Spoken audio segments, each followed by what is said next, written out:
วัสดีค่ะทุกคนวันนี้เราจะมาทำเสื้อแพทเทิร์นมาตรฐานเข้ารูปการแบบมีเกล็ดไหล่แล้วก็เกล็ดเอวเหมือนเดิมค่ะทุกคนเดี๋ยวเราจะทำเป็นตารางขนาดไซส์ของต่างๆเอาไว้ให้ทุกคนก็สามารถใช้ค่าตามตารางได้เลยหรือใครจะใช้เป็นขนาดไซส์ของตัวเองเราก็จะเขียนวิธีการหาเอาไว้ให้ด้วยถ้าพร้อมแล้วเรามาเริ่มทำพร้อมๆกันเลยค่ะทุกคนจากริมกระดาษวัดเข้าไป4 เซนจากริมกระดาษข้างบนเราจะวัดลงมา10 เซนตรงนี้เขาจะเรียกว่าปุ่มคอจากปุ่มคอตรงนี้เราจะมาหาเส้นยาวหน้ากันยาวหน้าของเราอยู่ที่35ตรงนี้จะเรียกว่าเส้นเอวจากยาวหน้าหาร2 15หาร2ก็จะได้17.5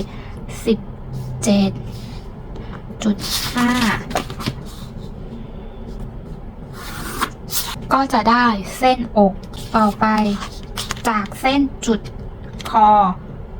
จนถึงเส้นอกหาร2จะได้ 8.7 หรือเส้นยาวหน้าหาร4เราก็จะได้เส้นบ่าจากเส้นเอววัดลงมา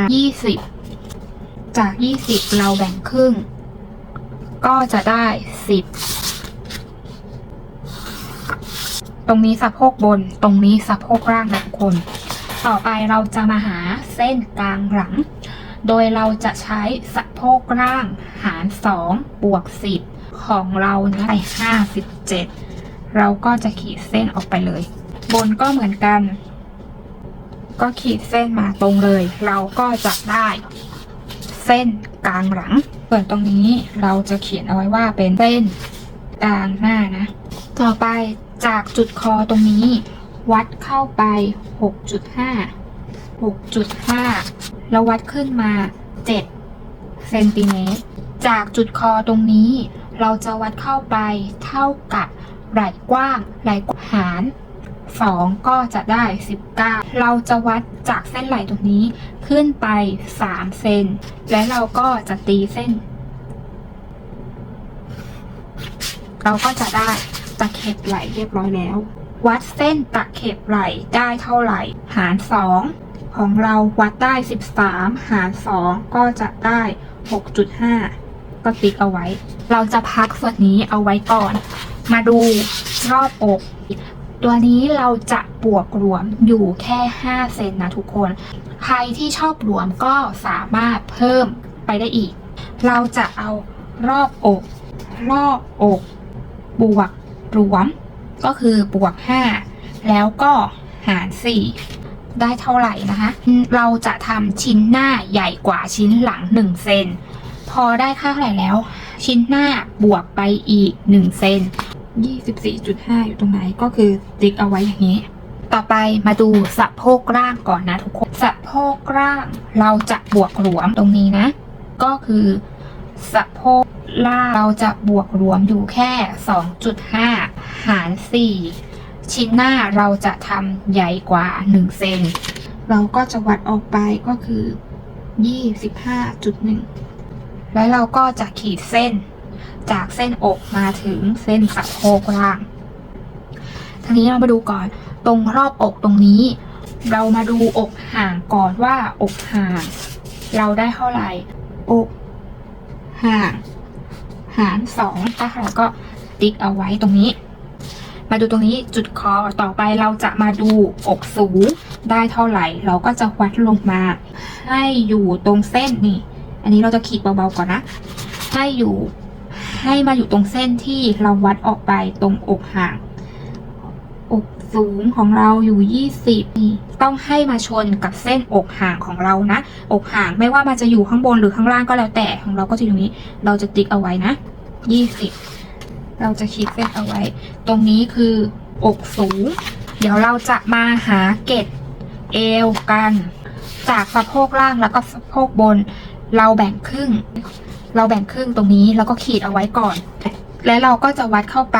ก็เท่ากับอกห่างหาร2และเราก็จะบวกเข้าไปอีก1 เซนตรงนี้ติ๊กเอาไว้ก่อนนะนี่ตรงนี้นะที่เราเข้าไปเราจะขีดเส้นจางๆ ตีเท่ากับตรงจุดนี้ เท่ากับจุดที่เราวัดเมื่อกี้ตีลงมาเป็นเส้นตรงนี้เราก็จะได้เกล็ดยาวอันนี้คือเส้นเอวของเราจะทำเกล็ดเอวอยู่ที่3 เซน3 เซนก็คือวัดออกไปข้างละ 1.5 ข้างละ 1.5 รวมกันก็จะได้3 เซนก็ตีเส้นเกล็ดเอวเลยเรามาดูเอวกันก่อนเอวตัวนี้นะเราจะบวกรวมเอวอยู่ที่ 2.5 เอวบวก 2.5 หาร 4 ชิ้นหน้าเราก็ต้องบวกไปอีก1เหมือน1แต่ว่าตรงนี้เรามีเกล็ดและเราก็ต้องบวกเกล็ดเข้าไปอีก3 เซนของเราก็จะได้ 19.1 และเราก็ทำเกล็ดไป3 เซนแล้วเราก็บวกเพิ่มเกล็ดอีก3 เซนติ๊กเอาไว้ก่อนนะตรงนี้เราติ๊กเอาไว้ตรงนี้ก่อนกลับมาดูด้านบนเรายังไม่เสร็จนะจากเส้นไหล่ตรงนี้ตะเข็บไหล่ที่เราแบ่งครึ่งตีเส้นลงมาอย่างนี้แล้วเราก็จะมาหาเส้นเกล็ดไหล่กันเกล็ดไหล่ก็คือรอบอกหาร20ได้เท่าไหร่เราก็วัดออกมาเราก็จะวัดเกล็ดไหล่ออกมา 4.5 จากเส้นนี้วัดออกมา 4.5 และก็ขีดเส้นให้มาชนกับอกสูงตรงนี้ได้เกล็ดไหล่เสร็จเราจะต้องมาหาเส้นตะเข็บไหล่ใหม่ก่อนทำเกล็ดไหล่เราวัดได้13นะเราจะต้องปิดเกล็ดก่อนและวัดตีออกไปเลย13 เซนนี่วัดออกไปอย่างนี้13 เซนแล้วก็ตีเส้นเฉียงลงไปให้เลข13อยู่ตรงนี้แล้วก็ตีเส้นออกไปเลยนี่แล้วเราก็จะได้เส้นตะเข็บไหล่ใหม่เดี๋ยวเรามาขอปิดตรงนี้ด้วยนะเพราะว่าเรายังไม่ได้วัดบ่าใช่ไหมเราก็จะมาปิดเส้นนี่เส้นตรงบ่าด้วยเหมือนกันเพราะว่าเราจะต้องหาจุดบ่าก่อนทับไปเลยบ่าหน้าอยู่ที่33 หาร 2ก็จะได้16.5 บ่าหน้าอยู่ตรงไหนของเราได้ 16.5 เราก็จะติ๊กเอาไว้ตรงนี้แล้วเราก็จะโค้งเบาๆก่อนนะทุกคนจากจุดตรงนี้จุดบ่าหน้าวัดลงมา2 เซนเราจะต้องมาปิดเกล็ดวงแขนด้วยเกล็ดตีเส้นเราจะทำเกล็ดตรงนี้อยู่ที่1 เซนเดี๋ยวเราขอหมุนก่อนเดี๋ยวเราขอปิดเกล็ดวงแขนก่อนที่เราจะวาดวงแขนนะเราจะปิดเกล็ดวงแขนแล้วเราก็จะวงแขน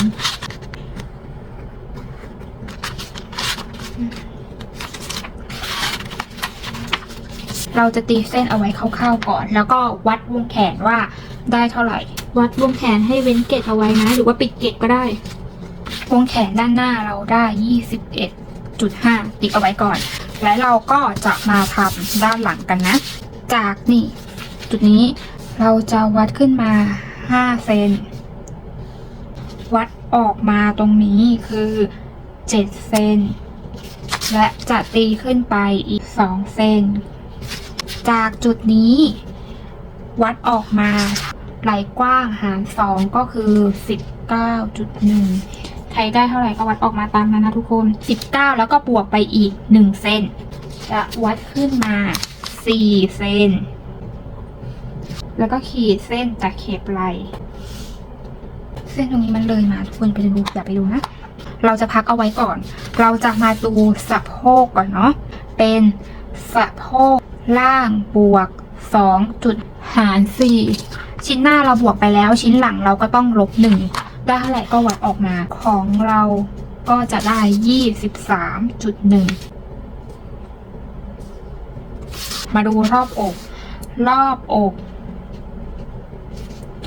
บวก5คือบวกรวมหาร4ชิ้นหลังลบ1ได้เท่าไหร่ก็มาของเราได้ 22.5 แล้วก็ขี ขีดเส้นลงมาไว้ก่อนต่อไปเราจะมาหาเกรดเอวดูวิธีการหาเอวบวก 2.5 หาร 4 ชิ้นหลังลบ 1 บวก 3 ได้เท่าไหร่ก็ให้วัดออกมาของเราได้ 17.1 ตรงนี้เราจะได้ 17.1 บวกเกรดออกมาเป็น 3 เซนก็จะได้อย่างนี้เห็นไหมให้ขีดเส้นเอาไว้ทุกคนนะให้วัดความยาวตรงนี้ว่าได้เท่าไหร่อันนี้ได้ 20.1 ตรงนี้ให้แบ่งเป็น3ส่วนนะของเราแบ่ง3ส่วนก็จะได้ 6.7 ตรงนี้นะให้แบ่งเป็น3ส่วนเท่ากันจากตรงนี้จากเส้นนี้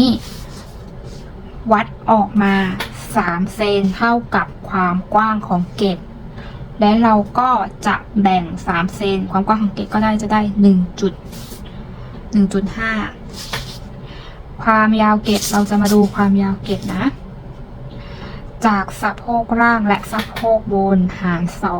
2แบ่งครึ่งนะตรงนี้เราแบ่งครึ่งก็จะได้เส้นยาวเกล็ด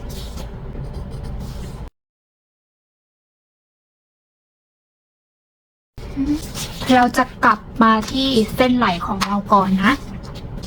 ดูจากตะเข็บนะตะเข็บไหล่ของด้านหน้าตรงนี้นะถึงเส้นเกล็ดตรงนี้เราวัดได้เท่าไหร่อันนี้เราวัดได้ 6.5 เราก็จะวัดตรงนี้ก็คือที่ 6.5 เราจะวัดตรงนี้แล้วเราก็จะวัดจากเส้นนี้ขึ้นไปอีก 6.5 ตรงนี้นี่เราก็จะได้เกล็ดไหล่ชิ้นหลังเพราะว่าเกล็ดไหล่ชิ้นหลังของเราจะได้แค่เท่ากับ 0.5 จากเส้นนี้นะที่เราแบ่งด้านหน้าเมื่อกี้วัดลงมาเดี๋ยวเราใช้ปากกาเนาะวัดลงมาอย่างนี้และเส้นด้านหลังตรงนี้วัดลงมาเท่ากับ7เลข7นี่ชนตรงไหนก็จะได้เป็นความยาวของเกล็ด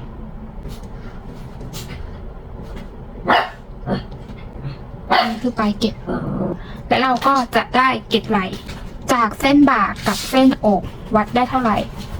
เส้นตรงนี้วัดว่าได้เท่าไหร่แล้วก็แบ่งครึ่งของเราก็คือได้ 4.5 ก็คือจากช่องนี้แล้วเราก็ตีเส้นเกล็ดเอวขึ้นมาจากจุดนี้เลยเราก็จะได้เกล็ดเอวชิ้นหลังเรียบร้อยเรายังไม่ได้ไปโค้งส่วนด้านข้างใช่ไหมทุกคนลองดูนะจากเส้นนี้วัดเข้าไปที่เราขีดเส้นว่าได้เท่าไหร่ของเรา2.5 ตัวนี้ก็ 2.5 เราก็ไม่ต้องปรับเราก็สามารถขีดเส้นได้ถ้าเกิดตรงนี้เข้าไปไม่เท่ากันให้วัดนะวัดได้เท่าไหร่ก็นำมาบวกกันพอบวกแล้วก็หาร2และเราก็จะต้องมีการปรับเข้าไปด้านข้างตรงนี้ให้เท่ากันอันนี้ของเราเท่ากันแล้วของเราก็ไม่ต้องที่จะต้องปรับเรายังเหลือบ่าหลังนะทุกคนบ่าหลังของเราบ่าหลังหาร2ของเรา36ก็จะขีดเส้นบ่าหลังออกมาก็จะได้เท่ากับ18ของเราก็จะได้18ก็ติ๊กเอาไว้ก็คือตรงนี้ก็คือบ่าหลังหาร2โค้งวงแขนได้เลยทุกคนแล้วเราก็วัดว่าวงแขนด้านหลังได้เท่าไหร่เราวัดวงแขนด้านหลังเราได้ 24.5 ด้านหน้าเราได้ 21.5 ก็นำมาบวกกันก็จะได้ 46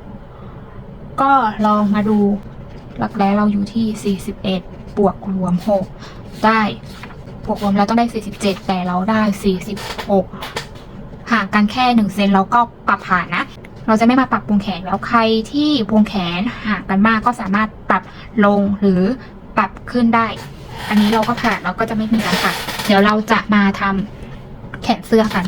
เดี๋ยวเราจะมาดูวิธีการวาดแขนเสื้อกันนะ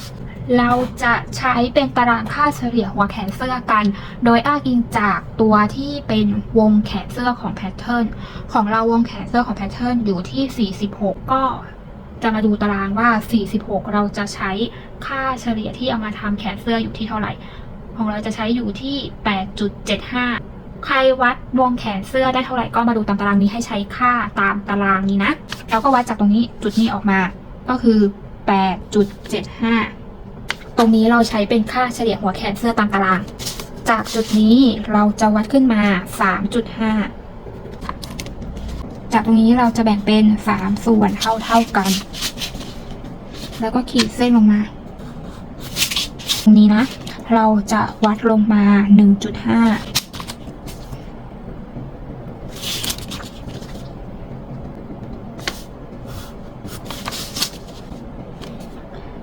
จากตรงนี้ก็ 1.5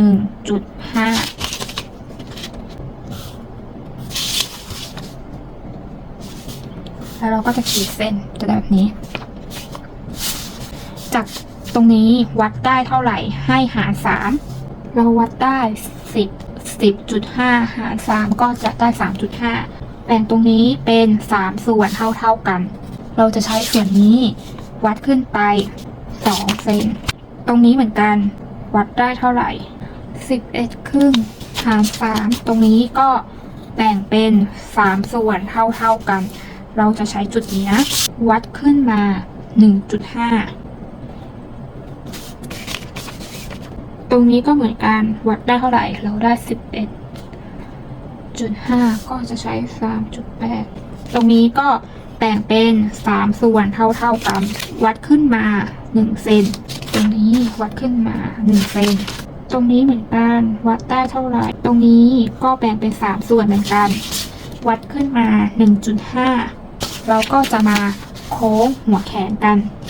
เดี๋ยวเราจะใช้เป็นปากกานะทุกคนจะได้เห็นเส้นชัดๆ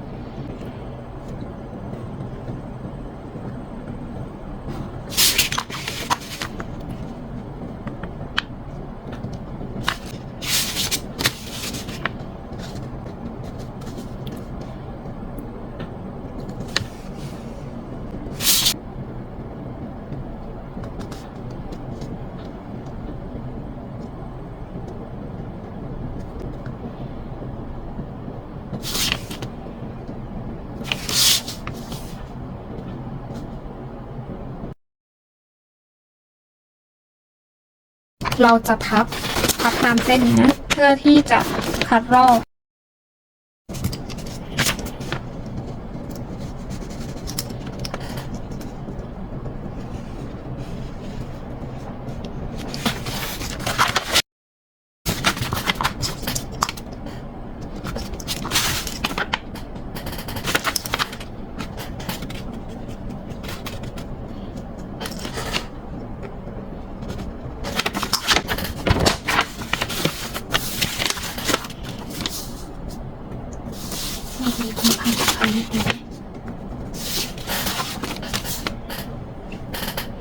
เราจะตัดตามเส้น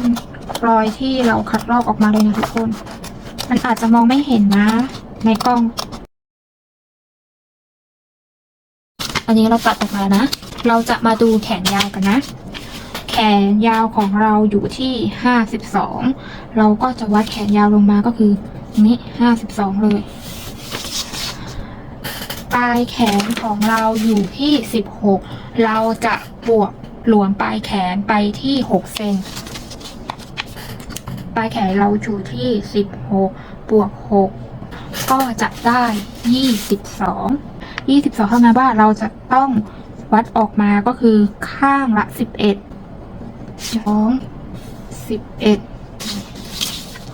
เส้นลงมาเลยเป็นเส้นเฉียง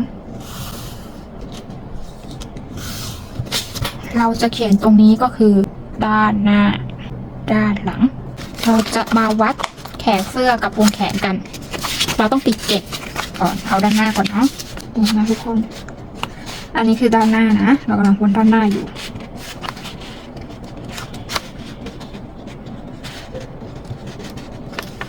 แล้วก็ติ๊กเอาไว้เมื่อกี้ด้านหน้าเราวนแล้วจะเห็นว่าแขนเสื้อยาวกว่าตัวเสื้อเราจะมาดูชิ้นหลังเหมือนกันทำเหมือนกันเลยทุกคนวนนะติ๊ก นเสื้อจะยาวกว่าเสื้อด้านหน้า